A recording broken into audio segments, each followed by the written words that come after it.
এবং উনি আপোষহীন ছিলেন।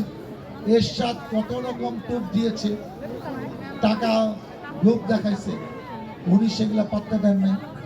আন্দোলন সংগ্রাম করে 86 সালে একটা নির্বাচন হলো, যেখানে শেখ হাসিনা খালেদা যে আমাদের নেত্রী বসে আলাপ করেছিল এই সরকারের কোনো নির্বাচন যাবে না, আন্দোলন করে এই সরকারকে হটানো।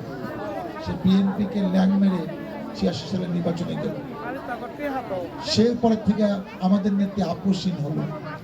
এবং দেখেন এখন পর্যন্ত আল্লাহ ওসিলা সে বেঁচে আছেন, তার বয়স 80 বছরের কাছাকাছি।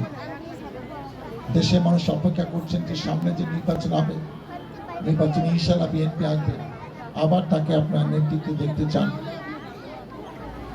তাকে 15 বছর রাজনীতি করতে ঠিক মতো দেওয়া হলো না, মিথ্যা মামলা নিয়ে তাকেও 2 বছর আটকালেন।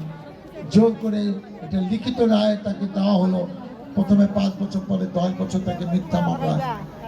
হাজার হাজার কোটি টাকা যারা চুরি করছে তারা দেখাইলো যে বিদেশে একটি সংস্থা থেকে এতিমদের জন্য টাকা আসছে, টাকাটা এই অ্যাকাউন্ট থেকে আর এক অ্যাকাউন্টে একটা প্ল্যান করছিল যে একটা মাদ্রাসার কাজে লাগাবে। কেন অ্যাকাউন্ট থেকে তারা অন্য অ্যাকাউন্টে নিছে, টাকা কিন্তু তোলা হয় না। সেই 2 কোটি টাকা এখন 6 কোটি টাকা। এই অজুহাতে তাকে একটা মিথ্যা বানানো রায় তাকে জেল দেওয়া হলো। তারপরে ঘটনা আপনারা জানেন, জনগণের ভোট ছাড়া বারবার শেখ হাসিনা প্রধানমন্ত্রী হলো।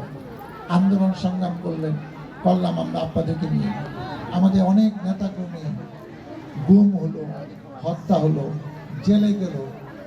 আমাকে 3 বার জেলে যেতে হয়েছে, আমার নামে এখনো 53টি মামলা।